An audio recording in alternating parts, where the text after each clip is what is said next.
You from Love Buddy. This is another Love is Alive live broadcast.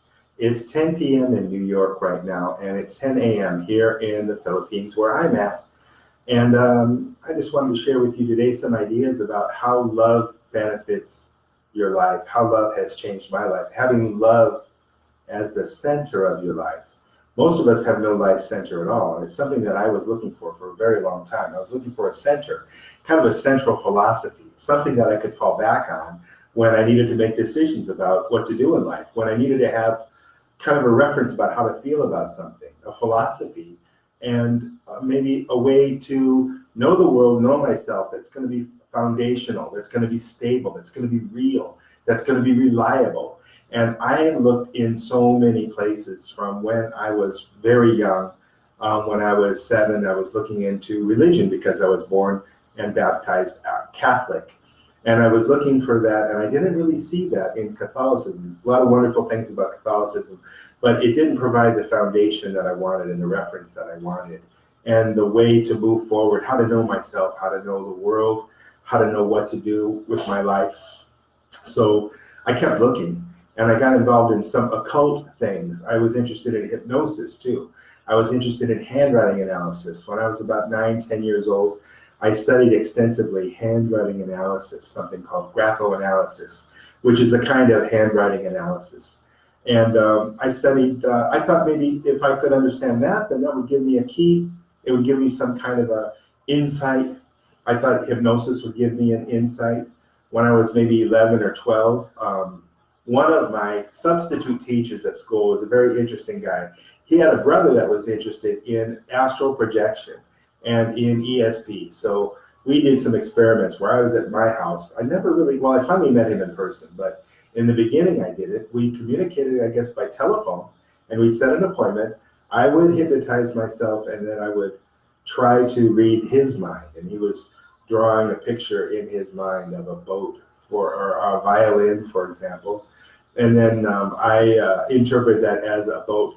The part of the boat was the same part of the violin with a part sticking out with a mast.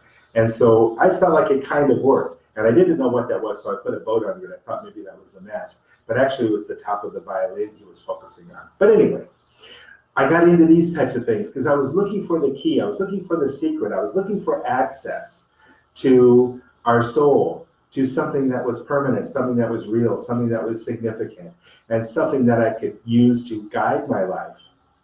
I don't know why I thought as a kid that hypnosis could be something for that. But I didn't really know, I didn't really understand the world yet, and I didn't really understand life, and I didn't understand myself. And so as I got older, I looked into different kinds of religions and things like that, and I pursued a lot of different things until the age of 25, when I realized that all the religions had been created by man, and that nobody had met God themselves, and that this God, that each of them, they kind of made up this God. Most all the religions that I was exposed to were ancient legends that had been repeated again and again. And I didn't find that out until the last few years. But one of the reasons why they didn't work for me particularly was because of the religious dogma didn't get a person in touch with their soul. There's a lot of talk about getting in touch with God or living God's plan, things like that, from some ancient books, some dogma that other people tell you. But at the same time, people have an awareness and a knowingness. God is inside. Or we could use the word love. People say God is love, or love is God. Love is my God. And that's inside. We have it inside of us. You don't need anybody else to tell you what to do. We're all in this together, we're all equal. So we can share ideas about that, and we can see what works for us and what works for others.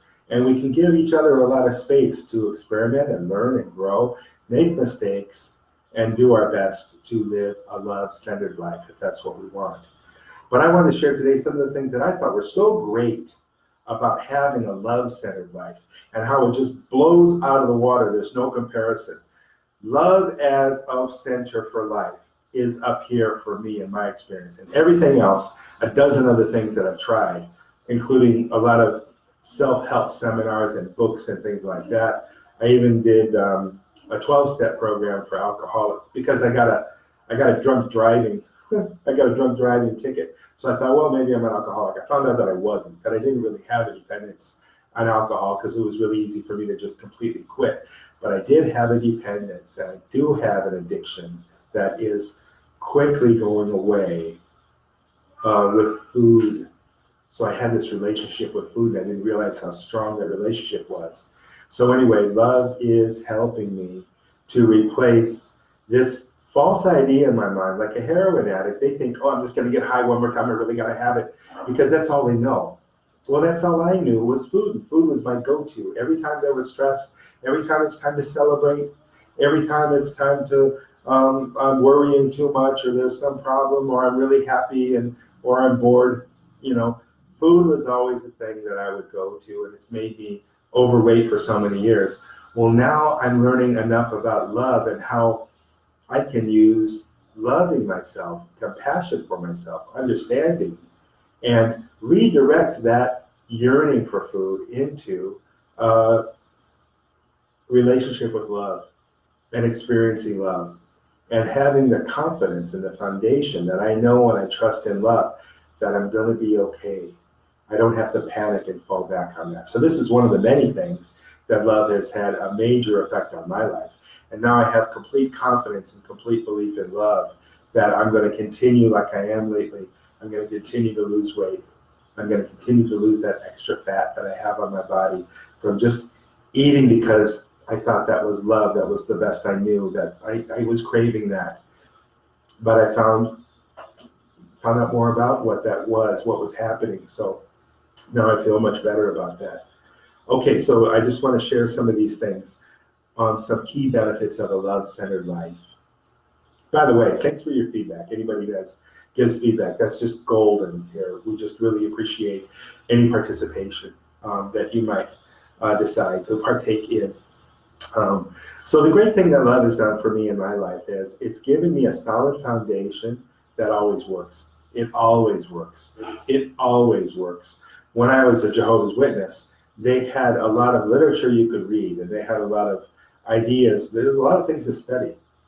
Jehovah's Witnesses have a lot of information that they've created themselves through their own group in New York. And I would study those books, and a lot of them were really fascinating. But I didn't find for me that they were the solution to my questions about a foundation for life. I tried to develop a relationship with their God, Jehovah, how they defined their God. And they really believed in a healthy fear. And some things just never worked for me because I came out of Catholicism and I came out of studying some different things. And when I got into Jehovah's Witness, although I was there for 5 years, I even was knocking on doors, going door to door to share from time to time. But because I was always wanting to check, I always wanted to have integrity in what I did.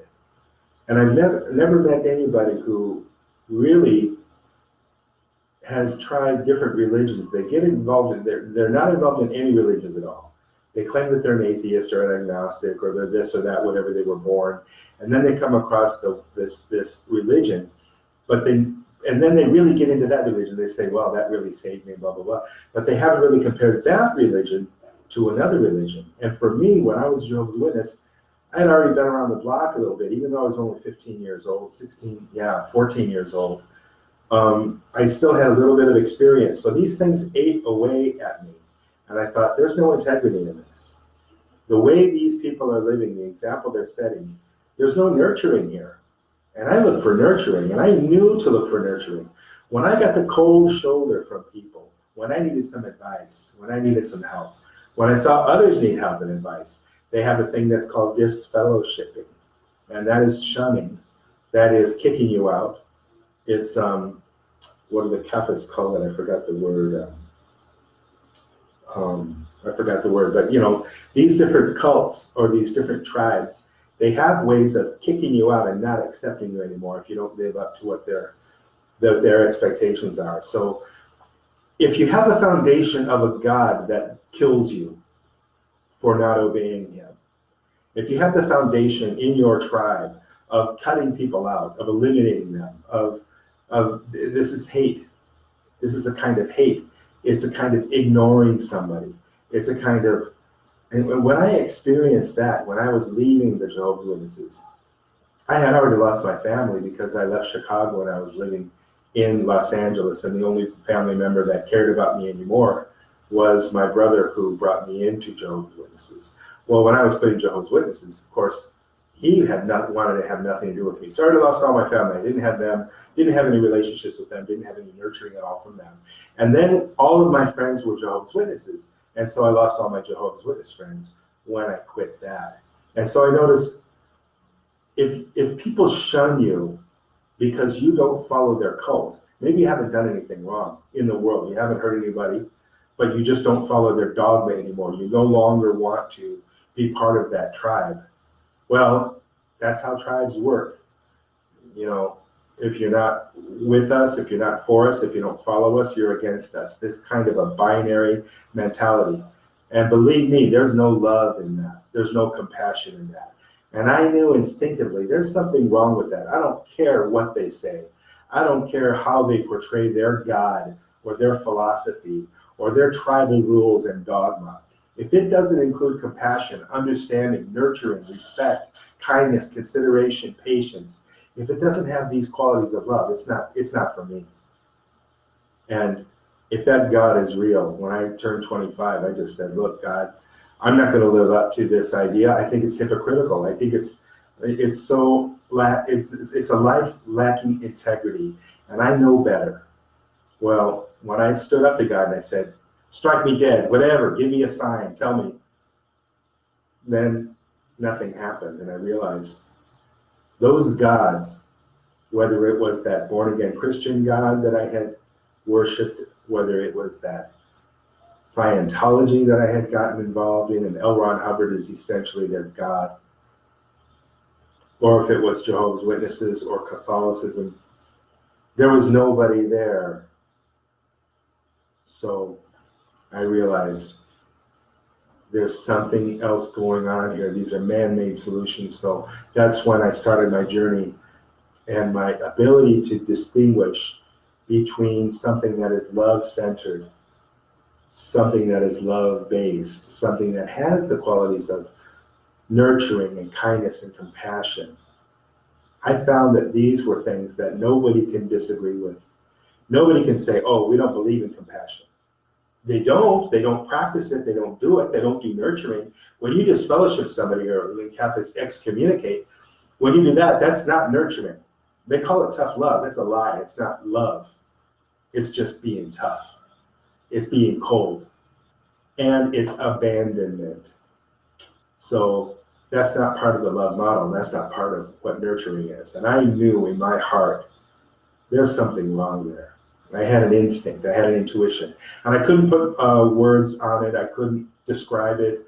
I couldn't put my finger on it, really explain what it was. But now I can. Now I know. And now I know exactly why those didn't work for me. Now they might work for some people, that's fine. Didn't work for me. I have found love as my center. These qualities, these 68 qualities of love, you'll find at lovebuddy.com. There's a free ebook, you can download it, and it lists all of these love qualities that I've found so far. There are about 68 of them, and it talks about the definition, examples of that love in action, and also how to get more of that love in your life, how to practice those qualities of love. And once you have that, you have a solid foundation for life that always works. And these other things that I tried, they didn't always work. They weren't always there. And the people that were in that group, that I met in that group, they were lost. They weren't able to just take a deep breath and get in touch with their heart and soul, and get in touch with another person's heart and soul. Maybe they could do that sometimes, but if they felt challenged, if they felt like their dogma or their God or their tribe was somehow challenged, their beliefs that they held sacred, that were their downfall, instead of being open and just saying, we don't need all that stuff. It's all inside. You know, this ebook that I just mentioned, that's all inside. If you don't agree with any of those, fine. I'm no I'm no preacher. I'm not a person who's an authority on this. I'm just a guy who's trying to learn about it and share what I know, and hopefully others will want to share what they know too, and it'll help me. We can grow together. But these 68 qualities that I found, I don't see people arguing with them at all. I don't see them saying, oh no, patience, that's wrong. You shouldn't be patient. I've never heard anybody say, no, nurturing, that's wrong. Empowering others, But these are things we don't see people do every day because it's not taught. People aren't love-centered. So being love-centered, it helps you find out who you are, because you have this foundation. You're able to listen to your heart, listen to your soul, and know who you are in this world. And who you are, I'll tell you a secret, because there's no secrets about love. You are anybody you want to be. You are anyone that it works for you to be. And today that could be a horse trainer because you love horses, and that's a beautiful thing from the soul. I've seen young ladies, I had a friend of mine, I had a few friends that really loved horses, and I didn't get it because I don't really know how to communicate with a horse. When I was a kid, I could communicate with hamsters. I actually taught a hamster to go fetch a little stick that was about the size of a short pencil.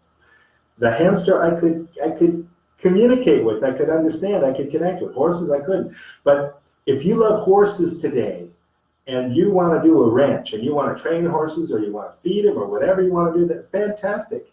Maybe 3 years, 5 years, 10 years, whatever from now, it won't be that. Maybe you'll be wanting to do some watercolor painting, or maybe you'll want to work with children. That's okay, because our heart, our soul, the love inside, it's always changing, it's always growing, and it's open. But once you're in touch with the love inside, that is outside, that's universal, within that super cool frequency is the identity of who you are, because you're in touch with that. And it's never only just going to be one thing. It's something it's kind of like having a meal. I'm hungry now, I want to eat something. You finish eating, you're done. You're not hungry anymore, so you have a different goal. I was into horses, and that was okay. I did that for a while, and now I want to do watercolors. Totally fine, totally okay. Because what you're doing is you're following your passion. And one of the qualities of love, although we can't define love directly, is passion. So when you find your passion, when you find what really turns you on, what really excites you, then you're finding out who you are and you know what you want to do. And it helps you to know how to live. If you see yourself as a watercolor artist, then you know for sure in your bedroom, in your living room, or in your extra room, or wherever, someplace, you're going to set up those watercolors, and you're going to set up that easel, and you're going to be able to go in there and just love it, just live it up, and just paint to your heart's content. And that's going to bring you joy, and that's where the joy comes from. It comes from having the foundation inside your heart, inside your own soul, being in touch with this kind of universal energy that we all can kind of feel when we connect with somebody else. We feel a connection, right? We feel a connection with somebody else. And when we feel that connection, that's our soul, that's our love, that's this universal thing. When we connect with ourselves, we're also able to listen to and connect with other people at the same time. Because this skill of being calm, this skill of connecting, that's love.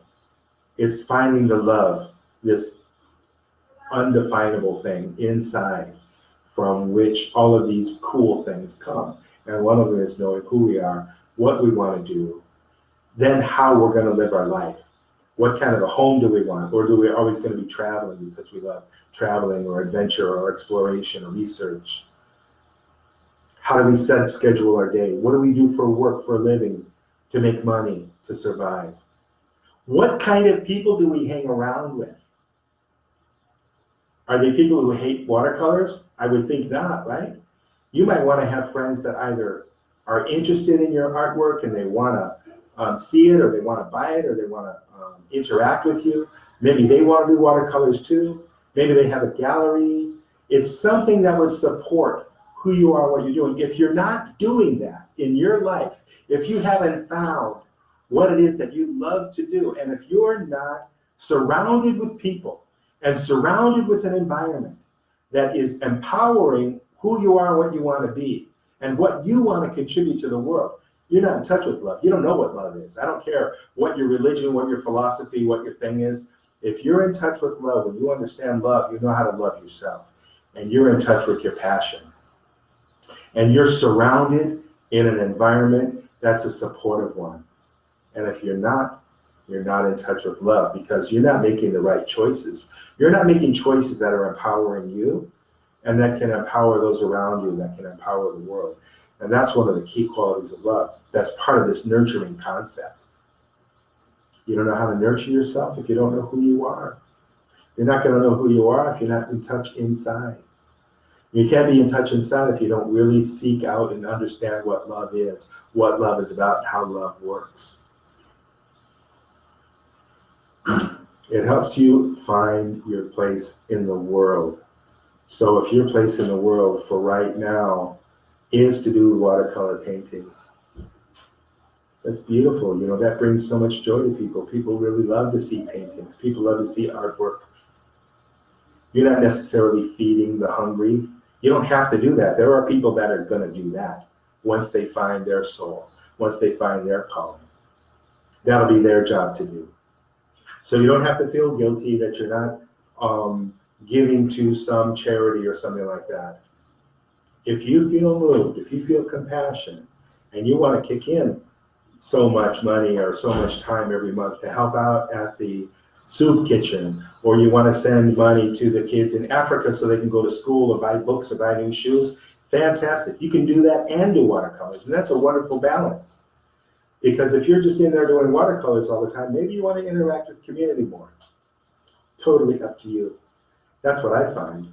I find I do my own deal, I do my own things, but I also need to be part of community because I see community around me and I see how much it really needs. It's like a crying baby that needs food. You got to feed the baby. The baby's hungry. Our communities are hungry. Our fellow human beings are hungry. They have needs. Why are several thousand children dying every single day? A lot of them in sub-Saharan Africa because they can't find clean water. So they'll get diarrhea because they're drinking dirty water because there's no water filtration, there's no water plants, there's no infrastructure there. And guess what? People in New York or people in LA are buying new handbags for thousands of dollars. Why? Because they think that handbag is going to make them happy. Imagine if you're in touch with community and you're wanting to help community and you're wanting to contribute to community. More and more people see, I know the world in general is not very in touch with love because I see how people behave. I see how they use their resources, their time, and their energy. And if we're in touch with loving ourselves, nurturing ourselves, we're automatically going to want to do that with others. Whether it's sharing our artwork with them, whether it's sharing love for horses, or whether it's contributing at a soup kitchen, or whether it's helping the people that have no clean water, that have to walk kilometers every day to get dirty water just to survive, helping them to get like some kind of a water filtration system or dig a well. There are people that are doing that. You can see videos on the internet of people that their village had no water. There's some people that came in, brought some equipment, did a well, and now these people finally have clean water they can count on. So when we look at the world around us, when we look at ourselves, and we're in a state of love, we're in the love zone, we're able to see, wow, this needs this needs that. Instead of striving for that promotion at work that may not be of benefit to anybody, instead of spending all of our resources on a new car, or spending all of our resources on buying a bigger house, why do we have to have that? Why do we have to do that? Well, if that's joy and love to you, that's fine. I don't want to step on that. I don't want to criticize that. But for me, I get a much better feeling from building community and from contributing in the way that I can contribute. And what I feel my mission in life is, no doubt about it, absolutely at this time in my life, is to share this idea of love and what I found that to be for me and what I found that to be in the world. And that's really an important thing to me. That's really something that I feel very strongly about. And it's something that really gives me a lot of joy. It gives me a sense of meaning. It gives me a sense of purpose. And it gives me an opportunity to share with others what I think is of real value. And when I see people struggling and frustrated, like I was for so many years, or when I was a computer consultant going to different businesses and writing software, I'd go in and there would be the office staff there. They'd work so hard, they made so little money, and they hated their jobs. And I would kind of come in there and do my job, and I'd make excellent money, and then I was out. Having a nice lunch or chatting with the CFO, or, and there was such a contrast. And I thought, that's not really fair. I was able to figure out how to do this for myself, how to have a job that I loved and how to have fun and joy doing it, and how to more than support myself. There's a way when you're in touch, and I learned this early on, being in touch with your soul, being in touch with your passion, that can give you anything you want. Because being love-centered, I was partially love-centered. I wasn't as aware. I hadn't studied as much. I hadn't learned as much as I have at this point, but I was able to really do some different jobs in my life that I really loved. 2014, I had been teaching English in China for years and years. I decided I wanted to have my own online business. So I've had my own online business for years now. And I can travel anywhere in the world and I can still make a living. And now I'm getting more involved in love. And I'm finding that so many people are interested in love. So many of us need love, and we need to have this conversation. Talk about it, share it, understand it, grow in love. So that's what I'm doing now. And that's what I wanted to share with you today. How can love be such a life changer? How can it totally turn your life around if your life is not headed in the direction you want it to head in? If you really don't know, how to do that, and you're skeptical about religions, and you're skeptical about these new age self-help things, and you're skeptical about different philosophies, different ideas that you've come across, they didn't seem to work. Take a look at love, see if that works for you, because love isn't anything that's kind of the way people interpret it. I don't mean to say love is romance or love is only loving your neighbor. There's a core to love that's the universal love, and that's inside of us. I really believe it's inside of you. And if you calm down and you listen and you think about the qualities of love, and you can kind of get a kickstart by looking at some of these qualities, compassion, nurturing, patience, respect, understanding. Knowing these things and knowing this kind of nurturing and being enveloped in this concept of love that's universal, that we all share, we're all equal, we all have something to contribute, we all have something to learn. Once you're in touch with that, it provides an incredibly beneficial foundation for life. And I just can't imagine anything that would be any better than that, anything that even rivals that. And the only thing that comes to my mind is, but you got to remember, love is dynamic. So what I think love is today, it may be expressed in a different way tomorrow. I would think it's still going to be compassionate. It's still going to be nurturing. It's still going to be being kind and being patient. But maybe that's going to take different shapes and different forms in my life through time. As I change, as the world changes, as I grow, as the world is a dynamic thing. Love, the expression, maybe love itself, because it's the essence of everything. Maybe that as a core, maybe that doesn't really change, because something like that really can't change. Maybe it's like air. Air doesn't change. You can add things to it, and it can express itself in different ways, like as wind or as a tornado or as a nice breeze. But, air is air. Love is love. And so it's going to be expressed in different ways. And we have to be in touch with love. We have to be in touch with that impossible to define essence that we can find inside and that we can find all around us if we just calm down, slow down, listen, relax, and have faith in love that it's there.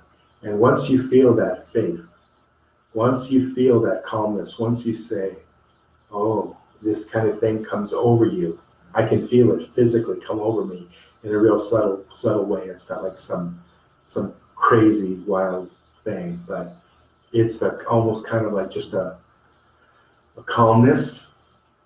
Maybe like when you're going to sleep, before you go to sleep, you just kind of feel your whole body just kind of go, oh. So when you feel the love, it's similar to that. It's kind of like, oh, you know you've touched it, and you're in touch with that, and you're in harmony with that soul of love that's all around. So when you get in touch with that, then it provides so many great things. It's your foundation for life. You can always count on it. It's always there. It will never abandon you. We forget about it. We get caught up because we're living a life as a human being. We've got to go to work, we've got to exercise, we've got to eat, we've got to sleep, or we've got to talk with people, we can do our job. Different things that we have to do that can pull us out of our focus on that inner soul, that inner love. And so we need to develop an ability to return to that, especially when we feel ourselves really getting out of the love zone and getting agitated, getting upset. That's the time where we say, wait a second, it's okay. I have faith in love, and I can return to my center. And that's going to give me the knowledge, the power, the ability to cope with whatever situation comes up, no matter what situation, because there's nothing more powerful than love. There's nothing stronger, there's no better guide. You'll have a solid foundation for life that always works. It always works, it's always there, has been my experience. Unlike anything I've ever tried. No comparison. Helps you find out who you are. It helps you to find out also what you want. Once you know who you are, then you're able to see what you want. You're able to get in touch with what your passions are. And that lets you know how to live, how to approach your life. Where should I live? What kind of a house should I live in? Where should I live in geographically? What country? What part of that country? Who should I surround myself with? What kinds of people? What kind of an environment? What should I do with my time? How to live. And it helps you to find your place in the world, who you are. And that can always change, and you can always update that. So none of this stuff is static. The only thing that's static is having that faith and love and being able to count on that faith and love. It's always there for you. It's always there for us. And it is the common denominator. It's what we have in common, and it's how we can get along. If we have some maybe some opposite ideas, there's some polarity there. There's one person who wants to go this way, another person wants to go that way. They have this idea, we have that idea. There's always those ideas come from, there's a common place. Oh, you want to achieve that too, and you want to go this way to achieve that. Okay, that's cool. I want to go this way to achieve that, but I wish you the best. Maybe I'm not going to go the same way you are. Maybe you're not going to follow me. But that doesn't mean that we have to fight, that we have to be at odds with each other. Doesn't mean that we have to be opposed to each other, because in our heart, in our soul, we have that same love. And that is the great unifier. And if we base our life on love, then we can connect with others. We can connect with anybody. We can connect with anything, because love is running through all of us. Okay, there's some links here at the bottom of the notes for this live video. And you can click on the links and get more information. If you want, send me a personal message, put a message in the comments here, whatever you want to do.